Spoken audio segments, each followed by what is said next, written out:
Dear learners, welcome to KS point. आज हम पढ़ेंगे एनसीएफ 2005, जो कि बहुत ही इम्पॉर्टेंट टॉपिक है और हमारे सीटेट पेपर 1 और सीटेट पेपर 2 में पूछा जाता है। तो पहला पॉइंट है एनसीएफ 2005 का अनुवाद संविधान की 8वीं अनुसूची में दी गई सभी भाषाओं में किया गया है। फिर सेकंड नंबर है एनसीएफ के संदर्भ में एनसीएफ 2005 विद्यालयी शिक्षा का सबसे नवीनतम दस्तावेज है। अगर एग्जाम में क्वेश्चन पूछा जाए कि विद्यालयी शिक्षा का सबसे नवीनतम दस्तावेज कौन सा है, तो वो हमारा एनसीएफ 2005 है। फिर थर्ड नंबर है एनसीएफ 2005 के अनुसार शिक्षण अधिगम प्रक्रिया कैसी होनी चाहिए।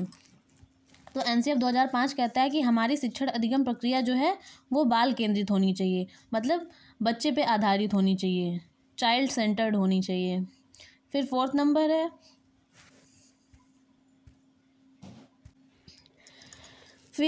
यह प्रोफेसर यशपाल समिति पर आधारित दस्तावेज था। तो अगर एग्जाम में क्वेश्चन आया कि एनसीएफ 2005 जो है वो किस पर आधारित दस्तावेज था, तो ये यशपाल समिति पर आधारित दस्तावेज था।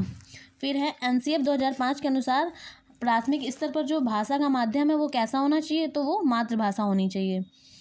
एनसीएफ 2005 कहता है कि प्राथमिक स्तर पर भाषा का माध्यम कैसा होना चाहिए, तो भाषा का माध्यम मातृभाषा होना चाहिए। फिर है एनसीएफ 2005 का प्रमुख उद्देश्य क्या है, शिक्षा बिना बोझ के। एनसीएफ 2005 का प्रमुख उद्देश्य है शिक्षा बिना बोझ के। फिर है एनसीएफ 2005 का उद्भव कहाँ से हुआ है, तो एनसीएफ 2005 का जो उद्भव है वो सभ्यता की संस्कृति के संस्करण रविन्द्रनाथ टैगोर के निबंध से हुआ है। फिर है एनसीएफ का फुल फॉर्म होगा नेशनल करिकुलम फ्रेमवर्क, जो हिंदी में है राष्ट्रीय पाठचर्या की रूपरेखा। फिर है एनसीएफ 2005 के अध्यक्ष कौन है, वो हैं प्रोफेसर यशपाल, और ये हमारी यशपाल समिति पर आधारित थी। फिर है एनसीएफ 2005 किस पर बल देता है, तो ये करके सीखने पर बल देता है।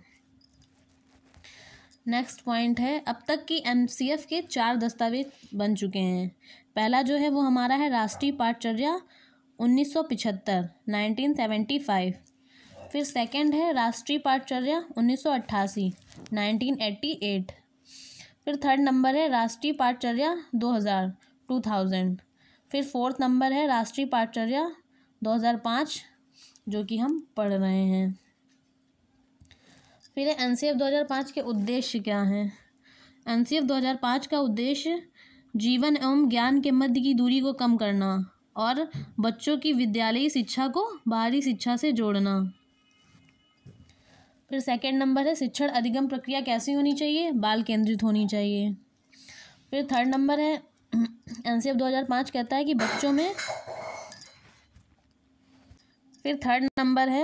बच्चों में रटने की प्रवृत्ति को हटाया जाए और अवधारणात्मक प्रवृत्ति को बढ़ावा दिया जाए, मतलब कि रचनात्मक चिंतन को बढ़ावा दिया जाए, क्रिटिकल थिंकिंग को बढ़ावा दिया जाए, जिससे बच्चे सीख सकें, कई तरीक़ों से सीख सकें।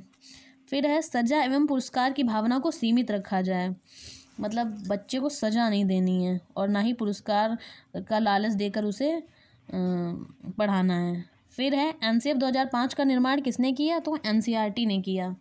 फिर नेक्स्ट पॉइंट है एनसीएफ 2005 के अनुसार भाषा जो है वो बच्चे की मातृभाषा होनी चाहिए, ना कि उसकी मदर टंग होनी चाहिए, ना कि और कोई लैंग्वेज। अगर बच्चे को मातृभाषा आती है तो हमें उसी भाषा में ही पढ़ाना होगा।